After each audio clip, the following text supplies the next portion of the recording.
ਸਲਾਮ ਅਲੈਕਮ ਜੀ। ਤੁਸੀਂ ਵੇਖ ਰਹੇ ਹੋ ਹੱਡ ਬੀਤੀ ਤੇ ਜਗ ਬੀਤੀ। ਕੀ ਬਾਤ। ਇਹ ਜਨਾਬ ਮੁਹੰਮਦ ਜਵੇਦ ਸਾਹਿਬ ਨੇ, ਇਹਨਾਂ ਨਾਲ ਬੜੇ ਬੜੇ ਹਾਦਸੇ ਹੋਏ ਨੇ, ਬੜੇ ਬੜੇ ਵਾਕਿਆਤ ਹੋਏ ਨੇ ਤੇ ਅੱਜ ਨਾ ਮੇਰਾ ਦਿਲ ਹੈ ਕਿ ਇਹ ਤੁਹਾਨੂੰ ਆਪਣੀ ਸਾਰੀਆਂ ਗੱਲਾਂ ਬਾਤਾਂ ਸੁਣਾਏ ਜੀ।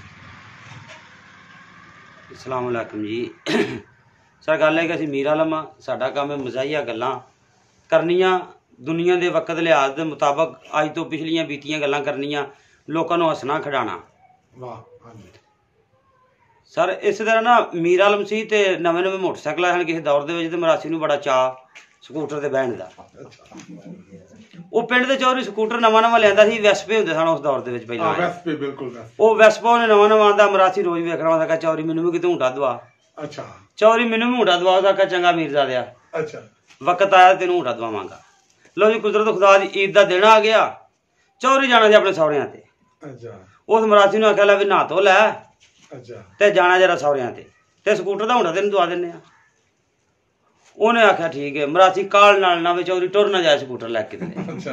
ਨਹਾਤਾ ਤੇ ਦਿਨ ਸਿਆਲ ਦੇ ਨਹਾ ਤੇ ਬੈਠਾ ਵਿਚਾਰਾ, ਪਰ ਚਾਦਰ ਲੈਣੀ ਨਾ ਯਾਦ ਰਹੀ ਉਹਨੂੰ।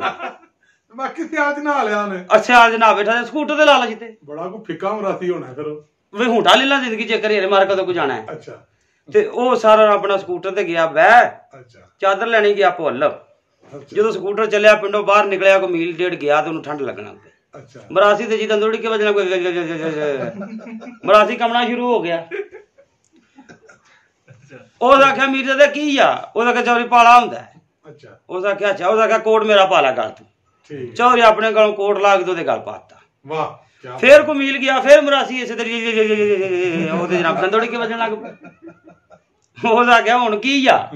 ਉਹਦਾ ਆਖਿਆ ਚੌਰੀ ਕੋਟ ਦੇ ਉੱਤੇ ਪਵਾਇਆ ਇਹਦਾ ਜਿਹੜਾ ਅਗਲਾ ਹਿੱਸਾ ਨਾ ਬੀੜਿਆਂ ਵਾਲਾ, ਉੱਥੋਂ ਵਾਹ ਪੈਂਦੀ ਤੇ ਇਹ ਇੰਜ ਕੰਮ ਕਰ ਦੂ, ਇਹ ਪਿੱਛੇ ਨਹੀਂ ਕਰ ਦਿੰਦਾ, ਅੱਗੋਂ ਵਾਹ ਪੈਂਦੀ। ਉਹ ਆਖਿਆ ਚਲੋ ਇੰਜ ਕਰ ਲੈਨੇ ਆ। ਉਹ ਅੱਗੋਂ ਦਾ ਕੋਟ ਲਾ ਕੇ ਪਿੱਛੇ ਉਹਦੇ ਵਿੜੇ ਕਰ ਦਿੱਤੇ, ਅੱਗੋਂ ਦੀ ਬਾਹਾਂ ਪਵਾਤੀ ਉਹਨੇ। ਫਿਰ ਬਹਿ ਗਿਆ ਜਨਾਬ ਉੱਤੇ ਟੁਰ ਪਿਆ। ਕੱਚੇ ਰਾਹ ਸਨ, ਉਹ ਕਿਤੇ ਖਾਡੇ 'ਚ ਵੈਸਪਾ ਵੱਜਾ, ਧੂੜ ਧੁੰਮੀ ਮਰਾਸੀ ਡਿੱਗ ਪਿਆ। ਠੰਡ ਹੱਥ ਠੜੇ ਸਨ ਉਹਦੇ, ਉਹ ਨਾ ਫੜਿਆ ਗਿਆ ਉਹਦੇ ਕੋਲ ਡੰਡਾ ਤੋਂ ਕੈਰੀਅਰ ਕੁਲੀਆ। ਉਹ ਨਾ ਮਰਾਸੀ ਡਿੱਗ ਪਿਆ। ਉਹ ਸਕੂਟਰ ਵਾਲਾ ਚੌਰੀ ਹੁਣ ਸਕੂਟਰ ਭਜਾਈ ਜਾ ਰਿਹਾ। ਪਿੱਛੋਂ ਦੋ ਤਰ੍ਹਾਂ ਬੰਦੇ ਹੁੰਦੇ ਨੇ ਬਗੈਰ ਡੇਰੇ ਤੋਂ ਚੌਰੀ। ਉਹਨਾਂ ਵੇਖਿਆ, ਉਹਨਾਂ ਆਖਿਆ ਵੇਖ ਬਾਈ ਬੰਦਾ ਡਿੱਗ ਪਈ ਤੇ ਬੰਦਾ ਸਕੂਟਰ ਭਜਾਈ ਜਾਂਦੇ, ਉਹਨੂੰ ਕੋਈ ਖਿਆਲ ਨਹੀਂ ਬੰਦੇ ਦਾ। ਇੱਕ ਮੁੰਡਾ ਸੀ ਨਾਲ ਗੱਭਰੂ, ਉਹਨਾਂ ਦਾ ਚੰਗਾ, ਉਹਨਾਂ ਆਖਿਆ ਭੱਜ ਰਾਲੇ ਨੂੰ। ਬੰਦੇ ਨੂੰ ਵੇਖ ਮਰ ਤੇ ਨਹੀਂ ਗਿਆ, ਕੀ ਸੱਟ ਚੋਕੀ ਤੈਨੂੰ ਲੱਗ ਗਈ ਕਿਤੇ, ਉੱਠਿਆ ਹੀ ਨਹੀਂ ਬੰਦਾ ਪਰਤ ਕੇ। ਉਹ ਭੱਜਾ ਲਗਾਇਆ, ਉਹ ਵੇਖਿਆ ਉਸ ਦਾ ਮੂੰਹ ਥੱਲੇ ਕੀਤਾ ਨਾ ਤੇ ਕੋਟ ਦੀ ਵੀੜੀ ਉਤਾਂ ਹੋ ਗਏ, ਤੇ ਜਿਸ ਮੂੰਹ ਉਹਦਾ ਕੀਤਾ ਤੇ ਕੋਟ ਦੀ ਵੀੜੀ ਥੱਲੇ ਹੋ ਗਿਆ। ਉਸ ਆਖਿਆ ਭੱਜ ਕੇ ਆਓ ਬਈ, ਭੱਜ ਕੇ ਆਓ। ਉਹਨਾਂ ਆਖਿਆ ਕੀ ਹੋਇਆ? ਉਹਦਾ ਆਖਿਆ ਮਾਏ ਦਾ ਡਿੱਗਦੇ ਦਿਨ ਧੌਣ ਪਰਤ ਗਈ ਏ। ਉਹ ਨਾ ਕਹੀ ਰਲਿਓ ਤੱਤੇ ਤਾਂ ਇਹਦੇ ਨਾਲ ਚੱਟੂ ਪਰਤਾਈਏ ਸਿਰ ਦਾ ਕਿਤੇ। ਅੱਛਾ ਇੱਥੇ ਨਾ ਆਖੜ ਜਤਾ ਉਹਨੇ। ਉਹਨੇ ਜਦੋਂ ਨਾ ਬੰਦਾ ਸਕੂਟਰ ਵਾਲਾ ਪਿਛਾਂ ਪਰਤਾਇਆ ਚੌਰੀ। ਉਸ ਆਖਿਆ ਭਾਈਆ ਕੀ ਕਰਦੇ ਹੋ ਪੈ?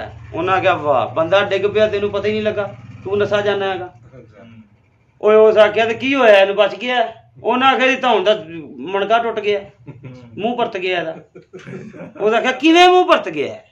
ਉਹਦਾ ਆਖਿਆ ਜੀ ਮੂੰਹ ਤਾਂ ਕਰਨੇ, ਪੀੜੇ ਥੱਲੇ ਹੁੰਦੇ ਨੇ, ਪੀੜੇ ਉਤਾਂ ਕਰਨੇ ਆ, ਮੂੰਹ ਥੱਲੇ ਹੋ ਜਾਂਦਾ ਤੇ ਸਾਡੀ ਸਲਾਹ ਦਾ ਫਟਾਫਟ ਸਿਰ ਪਰਤਾ ਛੱਡੀਏ। ਓਏ ਉਹਦਾ ਆਖਿਆ ਨਾ ਧੌਣ ਨਾ ਤੋੜਿਓ ਜੇ ਦੀ, ਇਹ ਮਾਇਆ ਮਰਾਸੀ ਨੇ ਕੋਟ ਪੁੱਠਾ ਪਾਇਆ। ਮੌਲਾ ਤੁਹਾਨੂੰ ਬਾਦਸ਼ਾਹ ਰੱਖੇ ਜਨਾਬ। ਜੇਦੇ ਮਰਾਸੀ ਦੀਆਂ ਦੁਆਵਾਂ ਤੁਹਾਡੇ ਨਾਲ ਨੇ ਤੇ ਜੇਦੇ ਮਰਾਸੀ ਨੂੰ ਇੱਕ ਲਾਈਕ ਜ਼ਰੂਰ ਕਰਨਾ ਹੈ।